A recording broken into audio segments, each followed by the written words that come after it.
And good morning, everyone. Happy, I think it's a Tuesday.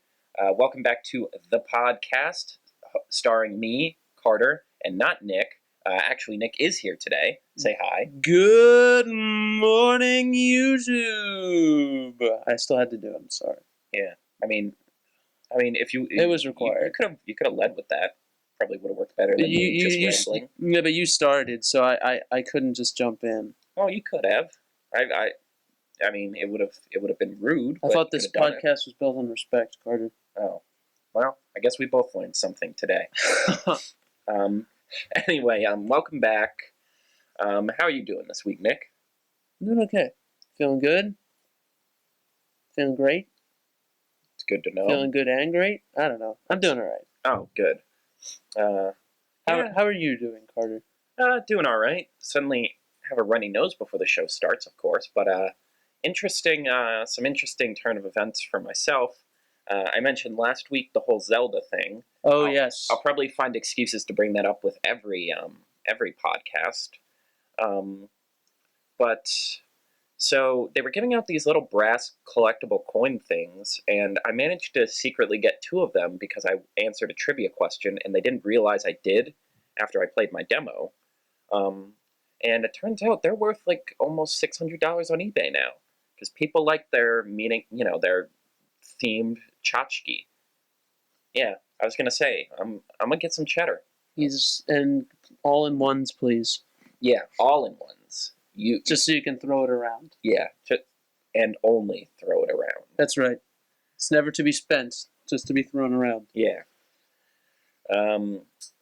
Almost $600. Yeah. Over $600 for Dude, what? You said it's a coin? Yeah, it's a little brass coin. The one side has the game's logo, and the other side has like it kind of looks like the Lens of Truth thing from Ocarina of Time. It's called the Sheikah symbol or something. It's like an important symbol in the game, and it's like people like their collectibles. Yeah, I guess. People love collecting crap.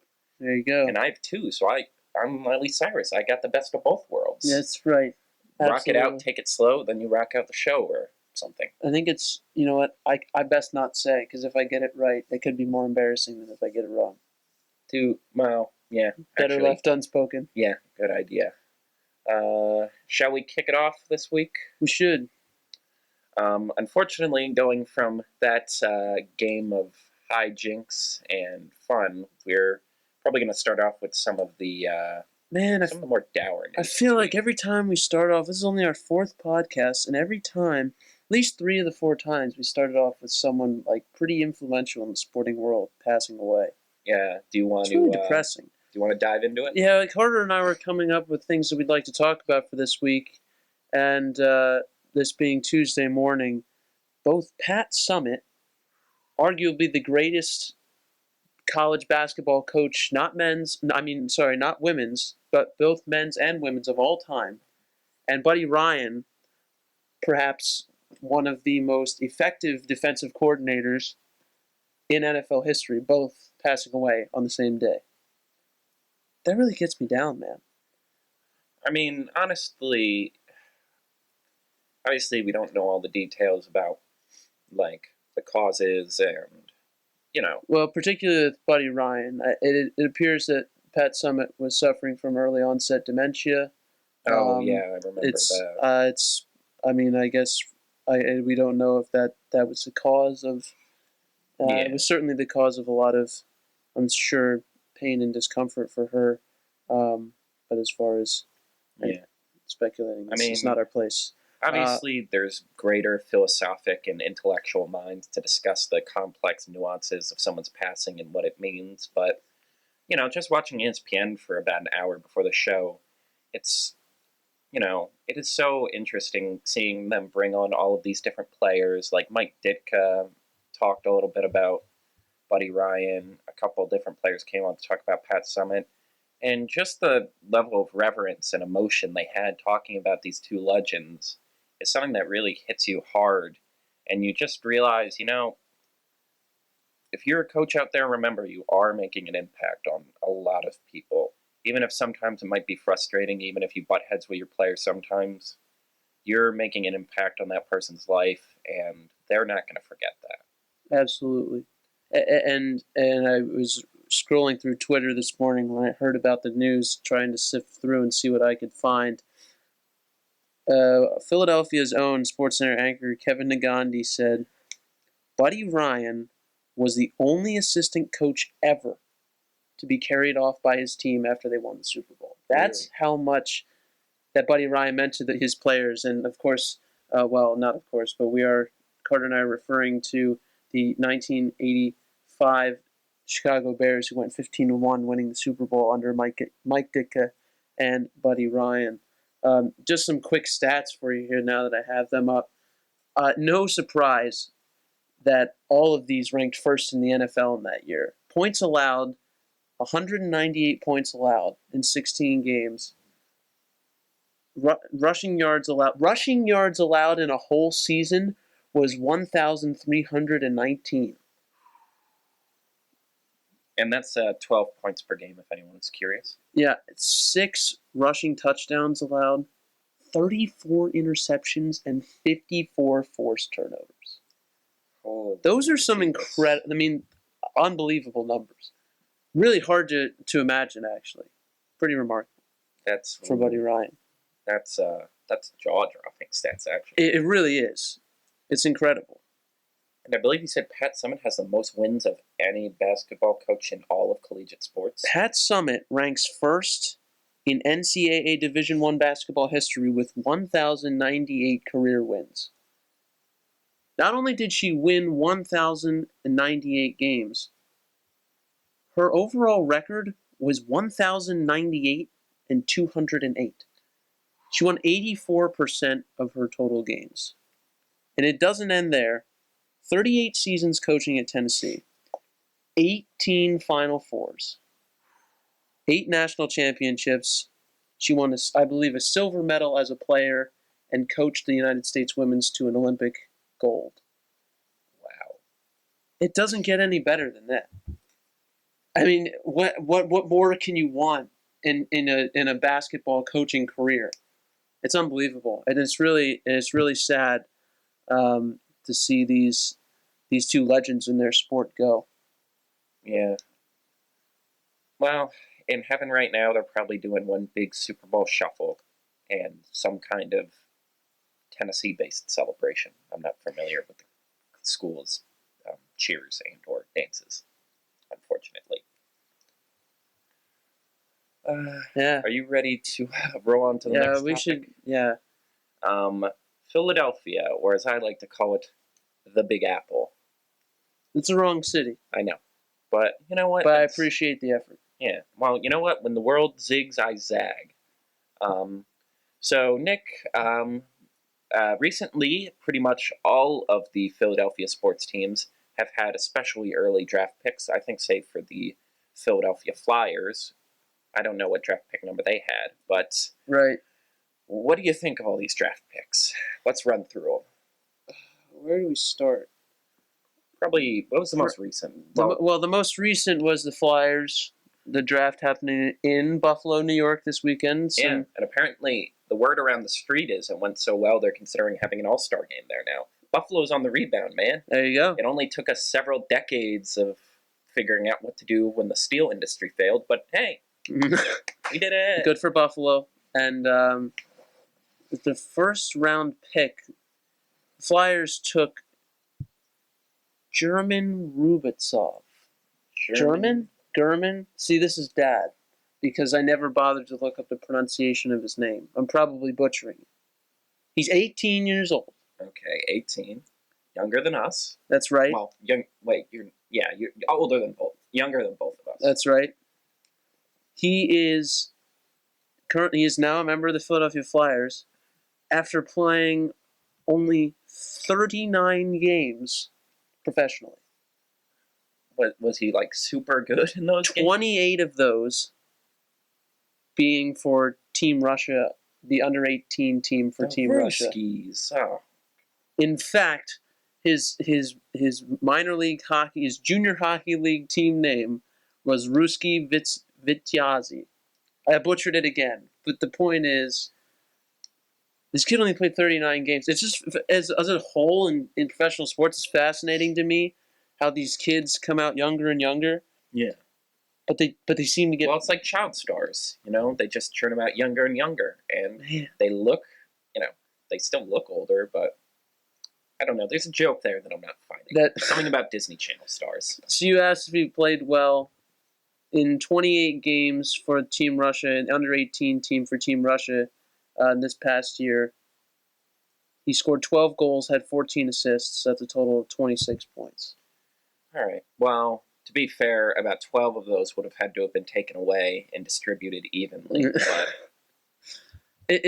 We'll see how this goes. And the Flyers focused heavily on drafting forwards in this draft.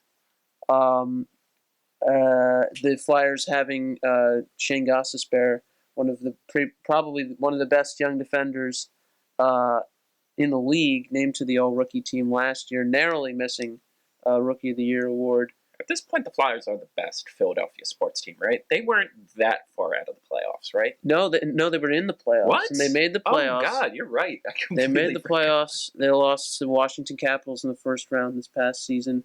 Washington Capitals owning the best record in the regular season this past year, so a tough matchup for them.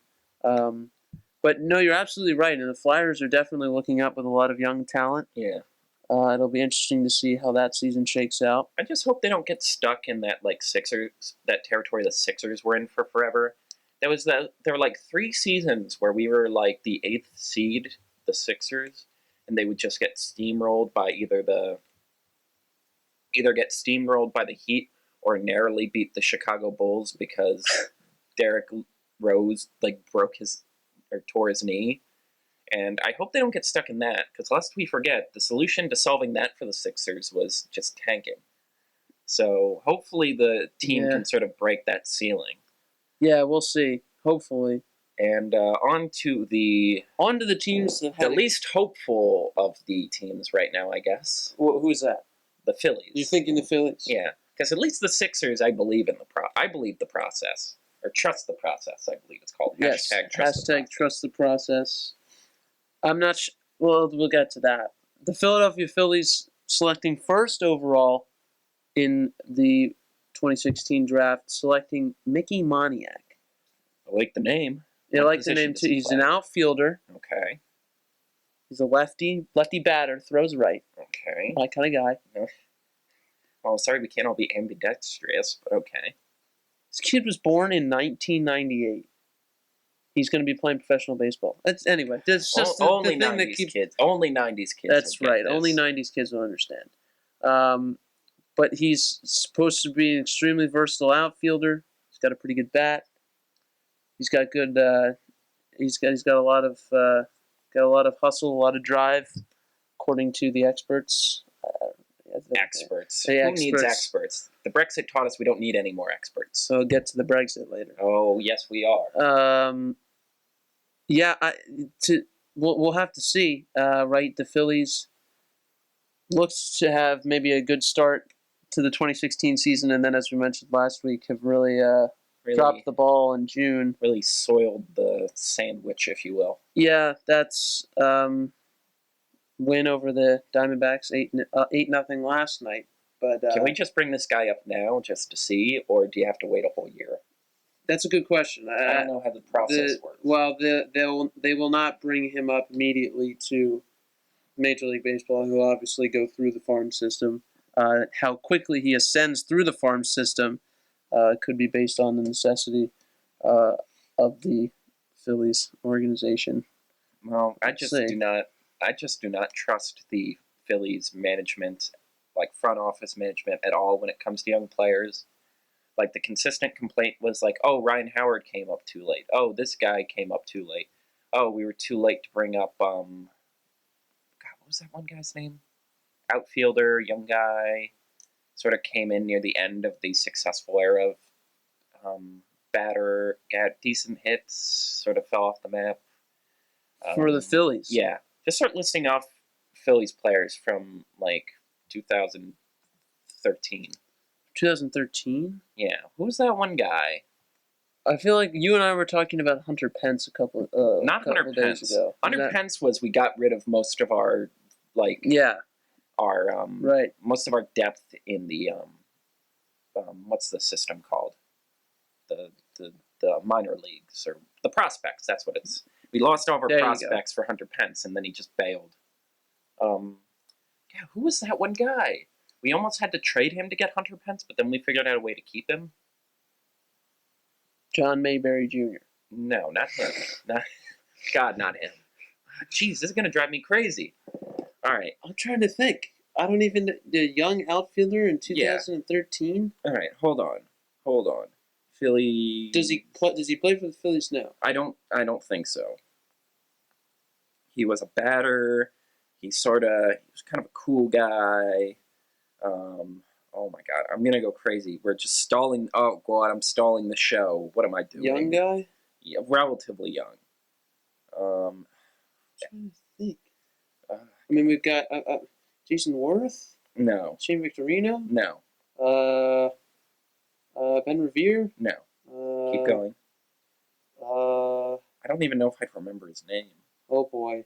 Oh God, everything's going off the rails. Oh boy. I don't know. Salty if I can't remember. All right. So quickly, Moniac, some stats from high school.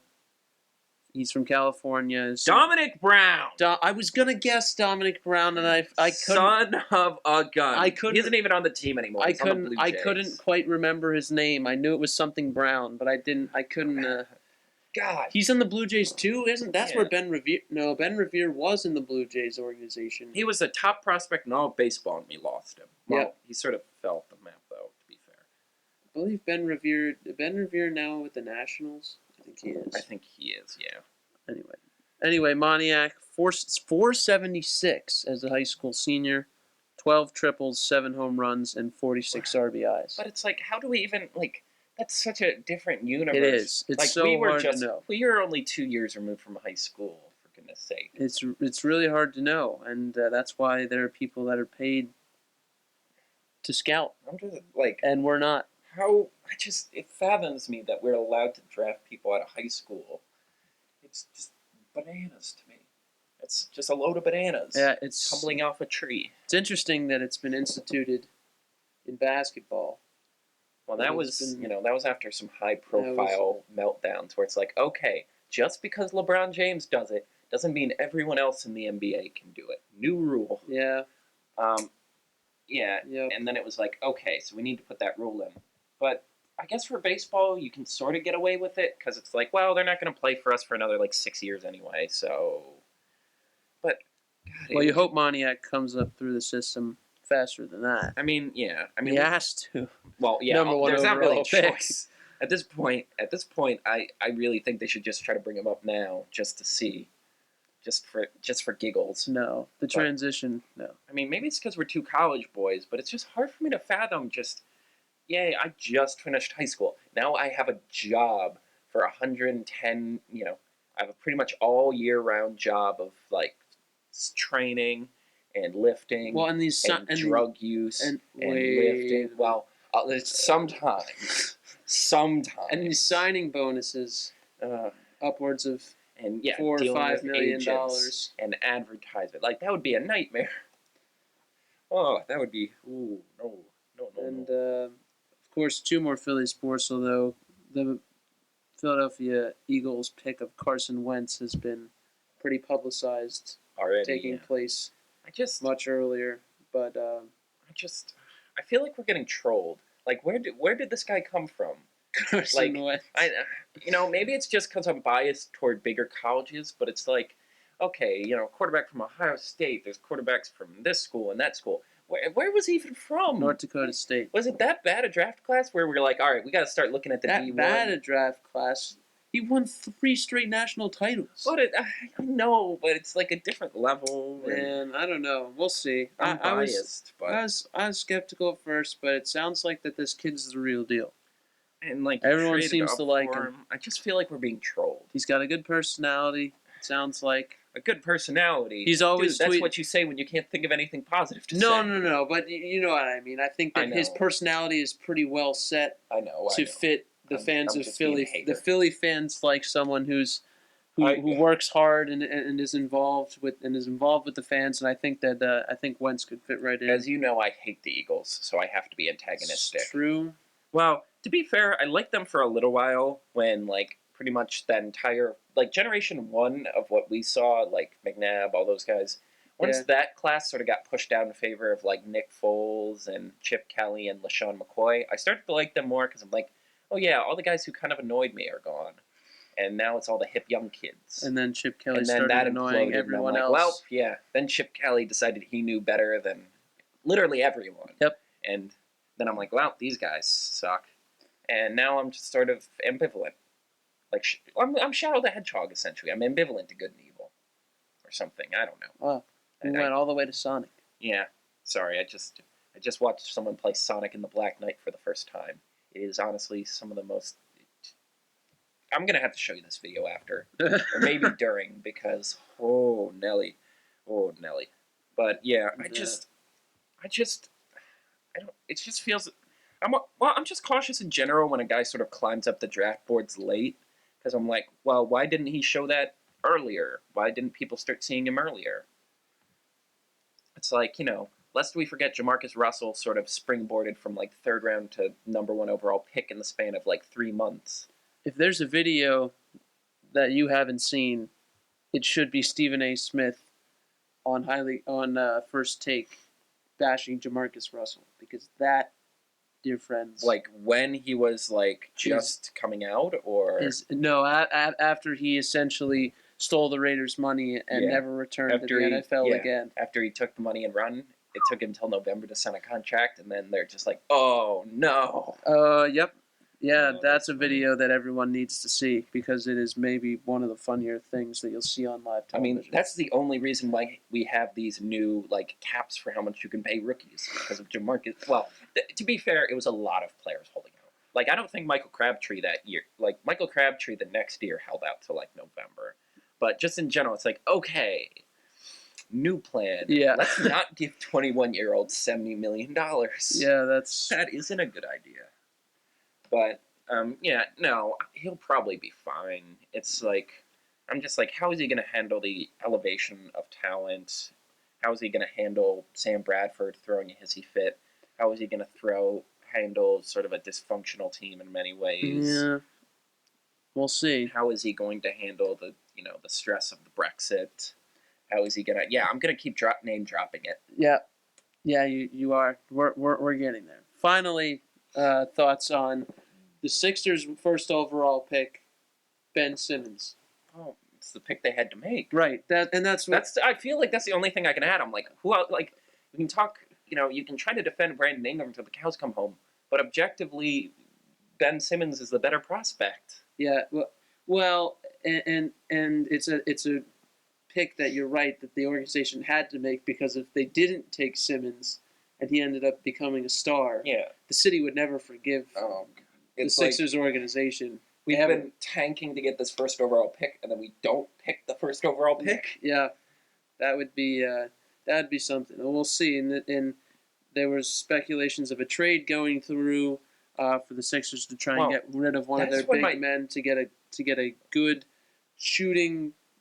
First. I really wanted to get that guy from Providence, and I assumed the Celtics were going to take him. And then I'm just like, when they pick a power forward, I'm like, ooh, that trade must have not. Those trade talks must have gone. Yeah, horribly. and that's I had the same reaction, is that people seemed pretty sure that Chris Dunn was going to be selected number 3 overall to the Celtics. And I'm like, oh yeah, I guess people were assuming we'd get trade for him. And then he wasn't. I'm like, well, no trades, I guess. Nope. But that's still. It's as good as Simmons is going to have to be. I think that most Sixers fans would agree. Hopefully, all Sixers fans would agree that Ish Smith is not the point guard of the future. Well, as good as he has been, or as good as he was when we first acquired him, he's dropped off maybe a little bit towards the end of last season. But as solid as Ish Smith can be, we have the Sixers have to find a point guard. I don't know. I'm just like, can we not trade any like? We only just got all these guys. We haven't seen Joel Embiid play. For all we know, he could go out there and just take 2 steps and then just fall over and then never play again. Can we just try? I mean, maybe I'm a little too like outside the box for your NBA rules, man. But we just try 1 year with all of these guys just to see if we can make it work. to see if we can put aside egos, if we can put aside our differences, if we can essentially Independence Day this thing, where everyone comes together to win some games. Well, I mean, granted, Independence Day it was fighting an alien. Win some games. I was going to say, wait Yeah. a minute. Don't That's you not mean what happened in- fight off an alien invasion? Yeah, I mean, granted, the stakes aren't high enough for everyone to put their egos aside and like pre-existing beliefs about themselves and each other. But you know what? We can make it work. Damn it. Hey, sticking with basketball, I was going to read it off to you, but you wanted to be surprised. I was going to read Yeah. it off before the show. All right, this is the first time I've officially heard the NBA. The United States 2016 Olympic basketball roster was announced yesterday. All right, read them off. Carmelo Anthony, All right.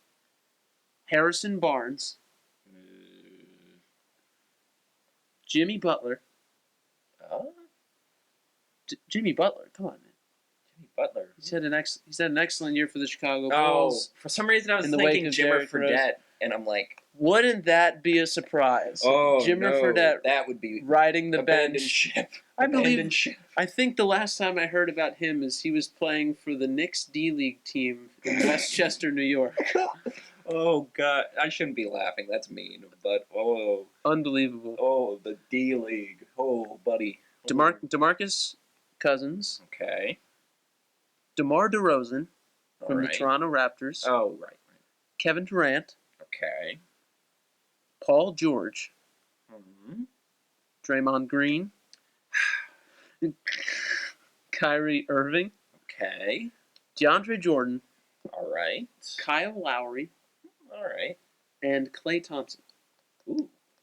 All right. That's that's a pretty solid team, I suppose. I like. My initial reaction is, well, two things. One, this roster is loaded with talent, despite the myriad of players that have decided not to go to the Olympics. Who've decided they don't need Olympic glory, and also they don't want to get Zika. LOL. LeBron James, James Harden, Steph Curry, Curry. Russell Westbrook, was LaMarcus Aldridge, all these players. And to have that kind of talent still on the roster is pretty They clearly impressive. want the terrorists to win. But two, as a more logistic standpoint, gonna have to play a pretty small lineup, aren't they? If you think about it, you've got DeAndre Jordan who can play Kevin a Durant five. might be the tallest guy. DeAndre Jordan can play a five, maybe. DeMarcus Cousins is huge, but he's an extremely athletic Yeah. forward. I think you might really only have DeAndre Jordan as we're gonna have to go Kevin Durant small could, I against. guess Kevin Durant could be, because they say he's like 6'11", but some people are like, oh, he's actually 7. Like, he's pretty close, but he can't play the 5. It just he's not struck strong me as enough. I was reading off all these names. It's a lot of guards. Anyway, I mean, maybe that's just how international, like, I'm not familiar with what the other teams are going to be bringing to the table. Maybe that's just the way international basketball has gone lately. But, yeah, that's weird. I wasn't thinking about that. yeah, Also, how is Harrison Barnes on this team after that finals performance? that's. Well, I mean, he didn't know have. what? He did not have a good. I finals understand it was a performance. rough go. Like, it wasn't all his fault. But it's like, could the NBA, or could, the United States basketball not find one other guy? I know he's probably going to ride the bench now, but come on, man. Had a ton of other players, as we mentioned, not play. Harrison Barnes, he answered the call. Because he's got to wash the, because he's like, well, I partially cost my team an NBA championship, but I can still get a gold medal and an Olympics no one wants to go to, where rampant crime and corruption is ruining everything. Oh boy. Why are we having these Olympics, Nick? And it leads to the whole point about the Olympics coming up and people continuing to say that they will not attend due to the fear of contracting the Zika virus. The latest name to the list being Jason Day, the number one What? golfer in the world, Again, just shut it deciding down. Come on. deciding that he will not be attending the Olympic Games. Can we not just, or even just move it to next year? I know it breaks the whole numbering process, but too bad. And golf's been hit the hardest. Jason Day, Rory McIlroy, Adam Scott, Because they're outside Louis the longest. Oosthuizen, Grant McDowell, Charles Schwartzel, Brandon Grace, all these players. There's 5 of the top 15 players in the world have decided not to attend. It's Well, because think about it. You just sit in the hot sun all day, you're going to get, like, there's going to be mosquitoes everywhere. Like, at least with swimming, you're inside. At least with all, like, the river sports, you'll get out of the water pretty quick. Especially if it smells if that they're bad. if they're even going to be allowed in the river, right? Oh, God. This is just... And did you see, there's a bunch of people were holding up a sign at the Rio airport, "Welcome to hell. We do not pay our firefighters or our policemen. You will not be safe." Like, just shut it down. This is the textbook definition of a disaster. And we've had some bad Olympics before. We've had disorder. We've had chaos. I mean, heck, Salt Lake City almost ended up being one of the highest profile disasters until Mittens came in and just started cracking the whip. Oh. Romney 2016. But The fact that you just said that. Yeah, like, that was almost a disaster. There was a lot of questions if Beijing could get pulled off, and it did. No, like, we have to have the foresight. No, they're not going to turn this around in time. This is a disaster. We need to just pull the plug. Distant first world, like, spread out the Olympics as far as we can, and it'll help a lot of countries economically. But at this point in our current state, I think we just need to, like, pick 5 or 6 of, like, an Olympic host council, like, cities that have already have the resources and the infrastructure and the money and the stability to host these games. Like, maybe us, I was just going to say Britain's out. Yeah, Britain's out. F them. France, probably I imagine Germany they might have to build a couple stadiums, but, well, this would strictly be for summer and then we'd find separate ones for winter, obviously, because of, different climates. Well, like and Canada, they're too far invested. Well, the Russians are in deep trouble from the International Olympic Council. Their track team, their ban being upheld, and the entire track team of Russia, the entire track team's not going to be able to. Have you watched the John Oliver? He did a whole piece on doping in sports. I still have not. Like, oh man, some of the stuff that, like, they had a secret hole in one of the testing facilities where they could just slide bad tests through, and then, like, do new tests. Like, and it was so depressing. They had this one U.S. athlete on, this female sprinter, and she got blown, ended up coming in 5th place in, like, the final turn of her race, and she just goes, and that's when I realized, like, I'm running against cyborgs. And then it happened again at the Worlds, and she's just like, it literally felt like a farce. And how depressing that have to be, where we're getting to the point where if you're an athlete, you almost have to dope if you want to keep up. Like, it is. I don't know that you can say that everyone's doping. I know, just most of them, and it only takes most of them. That's the kind of world we work in. But it's unfortunate to have these second guessing moments. Oh, also, on the topic of hosting the Olympics, here's a proposition I was thinking of. Okay, so Greece is even worse shape than England right now. Yeah. Thanks to the Grexit, which, what's the scariest part of the Brexit? Whoever came up with those names. Am I right, folks? Am I right? Anyway, so what if, like, some of the bigger, the U.S., a couple other countries pooled some money together to help build a whole bunch of new stadiums, like a whole bunch of new facilities, and then we have it in Greece every year. Athens, it would be historic, it would be tonally correct, it would bring in a lot of tourist dollars, I think people would be really receptive to the idea. You're having trouble with your chair over there. Yeah. I miscalculated how far this thing would slide forward. I think Athens should just be the permanent spot, at least where the Summer Olympics are hosted. I think people are fairly wary about pouring money into Greece at this point in time. Yeah. I mean, granted, all of our financial plans to help them have ultimately just melted down their economy. But one of them has to work, goddammit, and it might as well be the most extravagant and needless one. Like, not just giving them money to pay off loans and debts, but giving them money to build sports stadiums. If that doesn't work, then there is no justice in this world. If that doesn't say 21st century economics, then I don't know what does. I mean, because we get how much time has Rio had to prepare for this, and it's gotten progressively worse over time. Yes.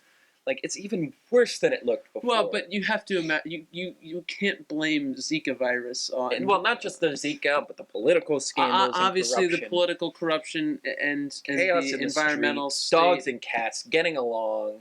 Well, that actually, that wouldn't be that bad. Yeah, Just weird. yeah, it's unnatural. Well, I mean, obviously the political economic state hasn't gotten any better, but I think what's unfortunate is this, on top of it, compounded, is the Zika virus that no one was expecting, and now all of these athletes are choosing not to Because participate. the athletes are smarter than the administrators on this one. Holy bejeebus, we're in trouble. I'm not even sure that we should move on to our next topic if we got. I'm already this we got this fired up already. The Brexit, the freaking Brexit. Now, Nick has said he's not too versed in this topic, so let me just do the rundown of what has happened in essentially a week. May I just slide in really quickly? After the Brexit, just hours afterwards, England lost to Iceland in the European Soccer Championships. Their country. If that's not symbolic of something, I don't know. It's been a rough week. It's been a rough week for England. Everything, I don't know what is. England. Then symbolism means nothing. England is having a bad time. So let's just recap, shall we? So David Cameron, alleged pig molester, decided. I'm assuming you're familiar with that story. No, I'm not familiar with that story. A book came out about David Cameron that implied that when he was in college, he shoved his dingling in a pig's mouth. A dead pig's mouth, granted, because if it were alive, he wouldn't have that anymore. Fair enough. But anyway, alleged pig molester David Cameron, alleged, you can't hold me to that, was facing controversy in his party because the question of whether or not to stay in the European Union was coming up. The question was very divisive in the Conservative Party of England, and depending on what he picked, could really hurt his country. So he decided to take the coward's way out and say, you know what? We will have a referendum. We'll let the people handle this, so I have no responsibility whatsoever. So what proceeded was one of the just most depressing political campaigns I have ever seen, with the sensible side that said remain in the European Union being utterly incompetent to explain to people why they should stay in the European Union. You know, that thing that lets the members travel freely through the countries to pretty much work anywhere they want, to not have to worry about wars because economic ties keep them from going at arms. You know, good stuff. Very sensible good stuff.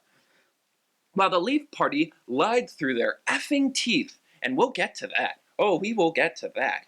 So then the day comes, and the Leave Party wins by 2%, and immediately things go to crap. Within like a day, the world economy had lost $2 trillion. And keep in mind, this vote was decided by 2%. You know, we RIO against the 1%, and we gotta occupy Wall Street. We have to break the banks. We have to break up the big banks. Thank you, Bernie. We have to take on, too few people have to control the economy. 2% of one island country in the entire world just cost the world economy trillions of dollars that we will never get back. You know what? I'm just going to jump ahead a little bit. See, that's the thing, anti-globalists in England. You can claim to not want it and you can push yourself away, but the rest of the globe doesn't go away. We are affected by this. Whoa!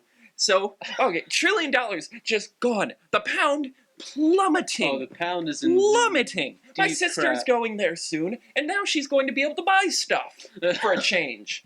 And everyone's like, oh, the Leave people are like, oh, it'll be fine, it'll bounce out. Just everyone keep calm, and the markets are doing this they do this all the time, and we'll get the money back. No, you don't just get the money back. That's not how economics works. That's not how any of this works. It isn't at all. And then, literally, before the official vote had even come in, before we had even had a confirmation of either way, when Nigel F, whatever his name is, He's one of the biggest Leave guys, and he was like, we give the European Union 350 million pounds every year. What if we took that and put it into the NHS, which is like the national healthcare system there, because they have like nationalized healthcare, unlike us. And he, like, someone asked him about it, and he goes, oh yeah, that was never, I never said that. You wrote it on a goddamn bus! It was on a bus! Like, you wrote that around! That was your selling point!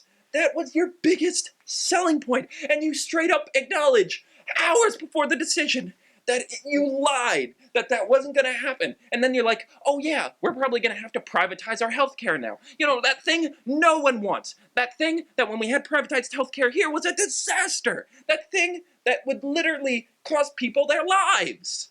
Oh, well, I'm sorry, I'm so salty, but give me a second. So, okay, Round two. that was complete bull crap. That was a complete, like, okay, and yeah, politicians lie sometimes. They say things to win elections. Sometimes that's fine. But you know what? All right, let's... Wait a minute. Sometimes that's fine. No, I was going to say, you know what? Like, but for the most part, you know, okay, so Mitt Romney versus Barack Obama. Oh, they proposed their Mittens plans. is back. Yeah, Mittens, I have some words for you. So, you know, they proposed their plans for the country, what they will do, all of their different initiatives. And it's like, their ideas... all of their ideas are in some reality possible. If you have a perfect budget and you have complete Congress support and things go right, then you would theoretically be able to do everything they're promising to various degrees of success. This guy, like, someone described us as being in a post-factual society. We are, because none of that was real. Literally, all of their propositions were fairy dust. One of their biggest selling points was, oh, now we'll control our immigration. We'll be able to keep certain people out, i.e. people, you know, for racist reasons. And then they're like, oh yeah, we're not really going to be able to control the flow of immigration. Yeah, at all. So it's like, okay, so that was a complete lie. Not to mention, it's already spurring all kinds of anti-immigrant hate. The Polish embassy had to come out and say, yeah, if you're a Polish person in London, be careful. Like, watch, you know, report anything you see if you're feeling unsafe. So yeah, now it's, you know, we're talking about Donald Trump and building walls. They're months ahead of us already. They're months ahead of us. Whew. And just, you know what really gets me? The real kicker in the mule here. Just all of these people who are like, oh, this was about taking our freedom back. You're already a sovereign, independent country. Whose freedom? Like, who are you getting freedom from? People get freedom from you. We got freedom from you. India got freedom from you. Canada got freedom from you. Aussies got freedom from you. Like, you don't get to talk about freedom when you used to own 70% of the entire planet. Like, what are you free from? The ability the EU. What? Yeah, you're free from the EU, which means you lose the freedom to go from country to country. You lose the freedom to work in country to country. You lose the freedom to not have to worry about a draft because another European war is on the horizon, because this has been the most peaceful time Europe has ever had, and the European Union hasn't even existed that long. That's saying a lot. Like, holy crap. Like, yeah, if you want to talk about crappy symbolic freedom, sure. But you know what? That's not going to pay the bills or, you know, get you through college. That's not going to, you know, that's not going to make your country better. That's not going to make your country more prosperous. Oh, holy Toledo. And then David Cameron has a chance to finally step up and be the man he isn't, and be the politician he most certainly isn't, and say, you know what, I am nullifying this vote. Because as it turns out, the referendum vote means nothing. He could have looked over all this and said, you know what, there is too much negative cost. Nope, he bails. He's like, I'll leave it to my successor, which, you know what, is probably going to be one of the pro-Leave guys. Probably going to be Boris Johnson, an orangutan, you know, a boorish orangutan who just shouts things. You think Donald Trump is a boorish pig? Wait till you see this guy. Like, so this guy's probably going to be like, yeah, we're leaving. And then it's going to get even worse. Whew. Oh, yeah. And, like, you know, good job on the Remain campaign not pointing out that Scotland is almost certainly going to vote to leave, or to stay in the European Union, and now they're talking about having a second referendum. You know what the most depressing thing of this whole Leave campaign is? Watching J.K. Rowling's Twitter. She put more money into the Scottish referendum than anyone, begging them to stay in the UK. And now she is like, yes, we have to leave. how quickly it changes over a year when you realize you agreed to stay with your destructive boyfriend and he just vomited all over the floor. And then Northern Ireland voted to remain in the European Union, and the Northern Republic Party literally straight up said, England does not represent our interests anymore, and we need to have a referendum for Irish unification. Awesome! The Irish question is coming back. Remember the last time we had to deal with the Irish question? A lot of people died. Just, you know what? And you know what really, really upsets me? All the people who are coming out who are like, oh yeah, I wanted to remain, but I was protesting, how inefficient the Labor campaign party has been, which is like the equivalent of the Democrats in the country. And they're like, yeah, I was protesting their leadership, and now I'm going to have to live with this decision. And you know what? Bernie or bust people who are like, I refuse, there's no difference between the parties here. They're both evil. I can't vote for. Shut up. If you still think that after watching even though both sides of the English party wanted to stay and they were usurped by like a third party uprising, if you still think there is no difference between the parties, if you think there is no voting third party will be like a triumphant stand and protest, you are a boob. A big, jiggly boob. Yeah, so that mildly annoys me.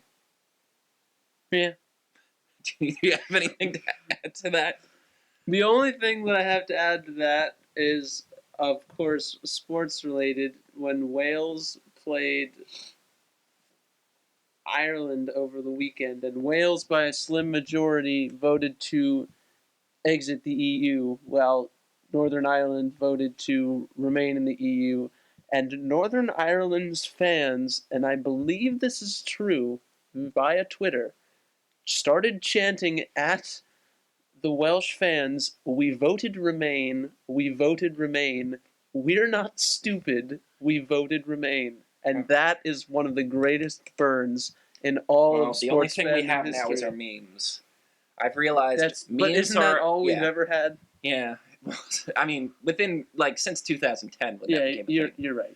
I feel like, when this apocalypse inevitably happens, memes will be like what we share from culture to culture. I mean, granted, there's some ways they can cheese their way out of this. There's a petition to do a second referendum because there wasn't a majority on either side. And I love all these people who are like, dude, you can't do that. That's not democratic. You know what's not democratic? 2% of a population tanking the world economy. 2% of the population affecting millions of lives. You want to what? In what reality is that acceptable? In what reality are we just okay with that? Holy. Oh, Carter's angry. Deep breath in, deep breath out. It's just the stupidity all around to get us to this point. A part of me is like, you know what, EU? Don't let them back in. Just don't. Let Scotland and Northern Ireland in. Take Wales if they want to change their mind. Well, apparently the EU is ready to start talking split.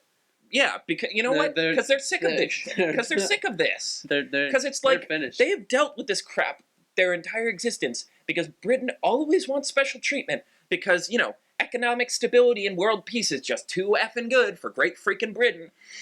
And J.K. Rowling did describe it the best. It's like, we're very embarrassed because it's like we invited the guest who just vomited all over the wedding cake. We are very sorry. And it's like, I'm trying to keep calm, man. I told myself I wouldn't yell, but, It's too late. Yeah, it's too late. Just, you know what? I guess the moral of the story is essentially, again, we're talking about the difference between the parties and this and that, and, there's no difference if Hillary or Trump wins. It's all the Illuminati, Guy Fawkes mask, V for Vendetta, blah, blah, blah, anonymous, let's fight the power, crap. Yeah, well, and that's what I've seen links to articles flying around saying this is why Americans should not underestimate because you don't get Trump. An effing do-over. Yeah, as far as people arguing that neither candidate is the appropriate choice, they think it's better just to stay home this year and not vote. I could rant about that for hours. That It's only in America could someone with the qualifications of Hillary Clinton be declared unfit, but that's none of my business. T-lizard. It's Kermit the Frog. Yeah, but people on Twitter called it T-lizard because apparently Kermit doesn't mean anything to our loving public anymore.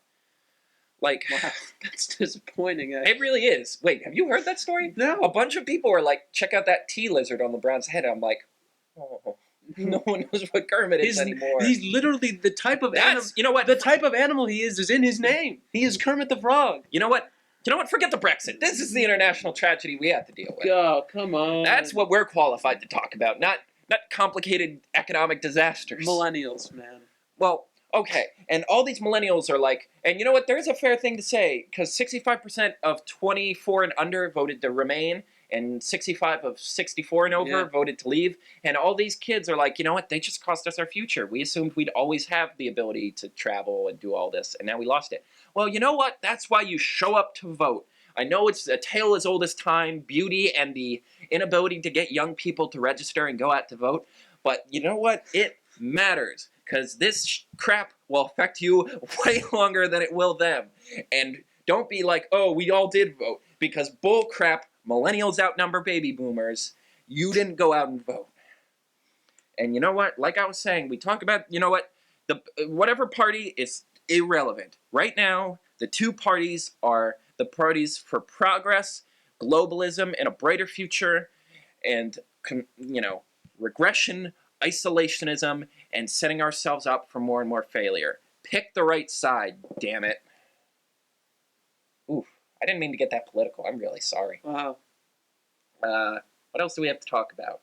Do you want me to show you that Sonic and the Black Knight video? Just the one bit. Just the bit where Sonic... Because it's like... The idea was it was like inserting Sonic into all these storybooks, and... It's like someone's being chased by the Black Knight, and she summons a hero, and then it's just... Alright, just watch. Alright. Fucking Windows 95 sound effects. This is the Game Grumps, by the way. Great guys. Alright. Too bad Sonic the Hedgehog can't save you. Watch this. What is this animation? Really bad Wii U CGI. Or Wii CGI, I'm sorry. Wii U is actually alright. Thank goodness they put subtitles there instead of completely illegible language. Sonic here. Just watch it. Just watch.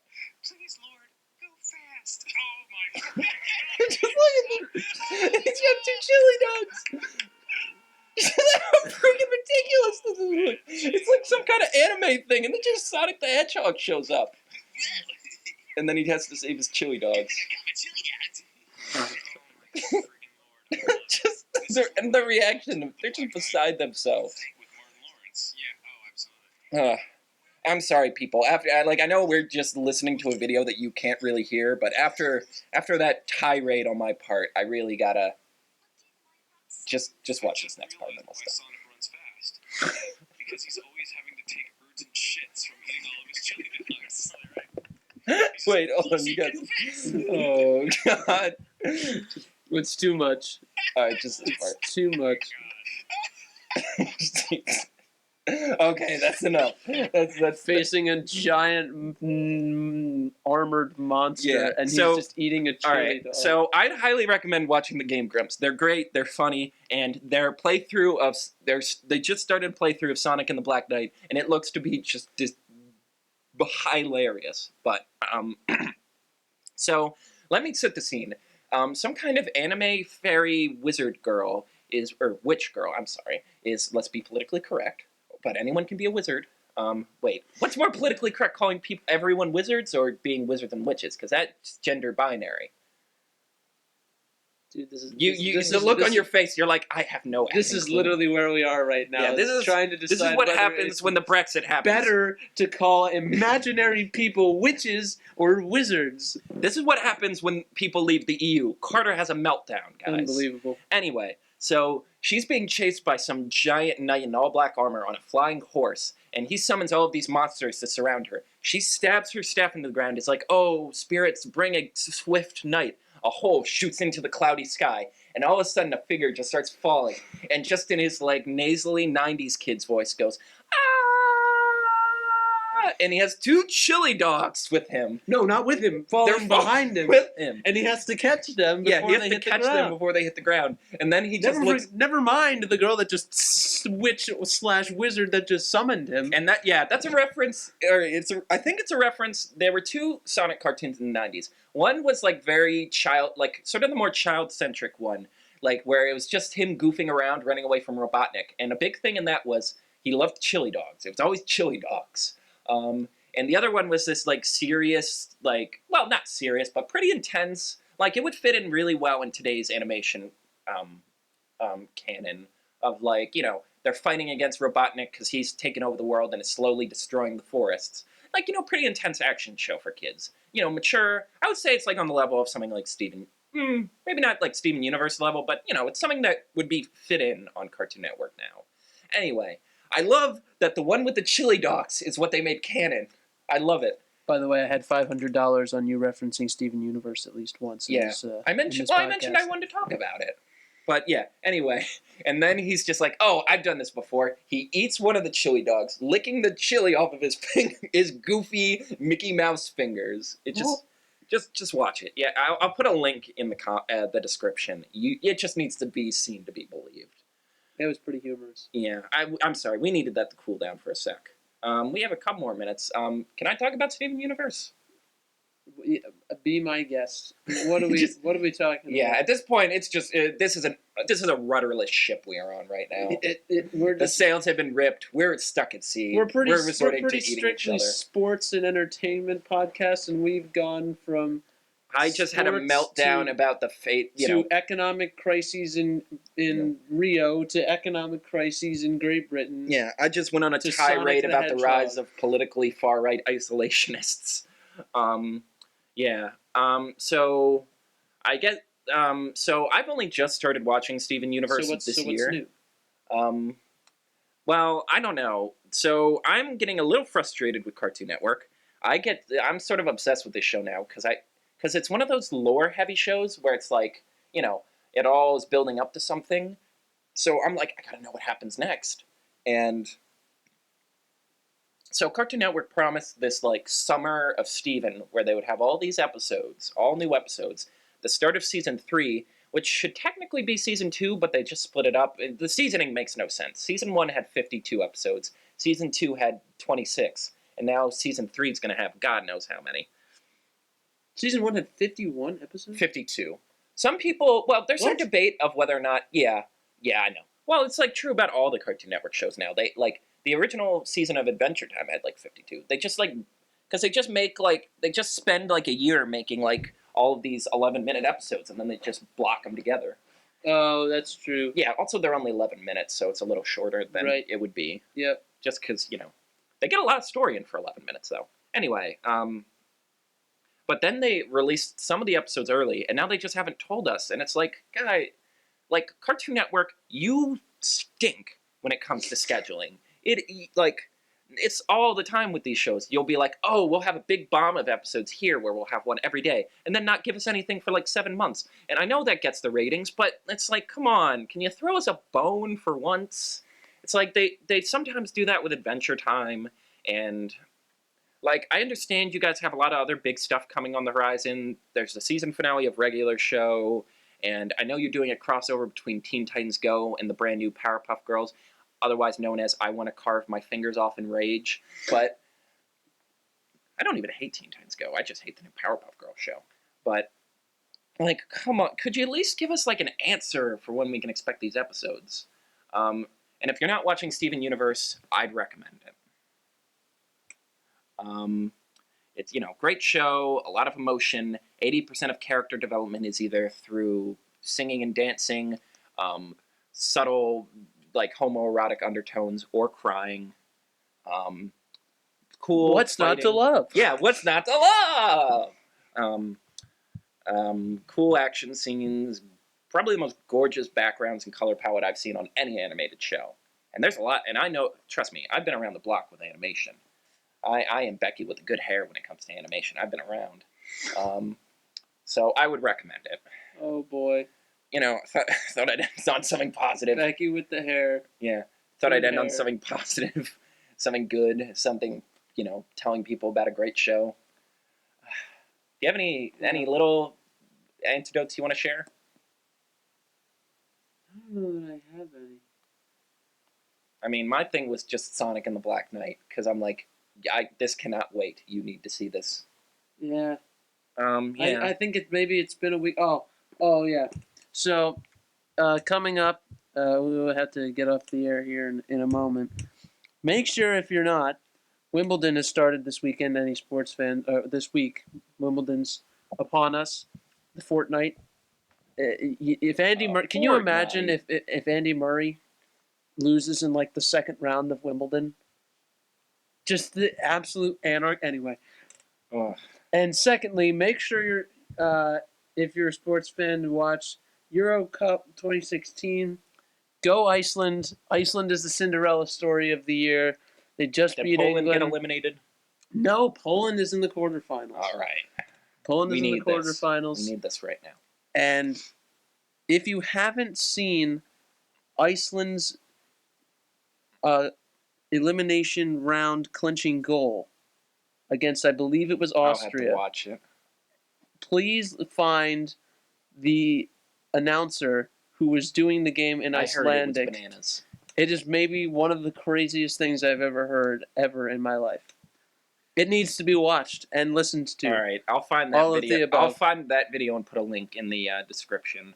That is what I have to close with. Iceland, a country of 323,000 people total, in the quarterfinals of all of Europe's greatest soccer tournament. That's a positive note to go out on. Thank you guys for another week. We'll try to do hipper next time. I'm Carter. I'm Nick. And you know what? Just be good this week. Just be happy. Love your family. No Pet your Brexiting. cat. No, don't leave anywhere. Don't Stay in your house. Don't secede Board from up the windows. Don't secede from any current group that you may be a part of. Yeah, don't leave any groups unless they're unless they're cults, then you should probably get out of that. People. We were love supposed you. to end with something positive, and But now that's look where we positive, ended telling up people with. to stand up for themselves. I You get know what? behind- Oh, this is going You off know the what? rails. Good night, everyone.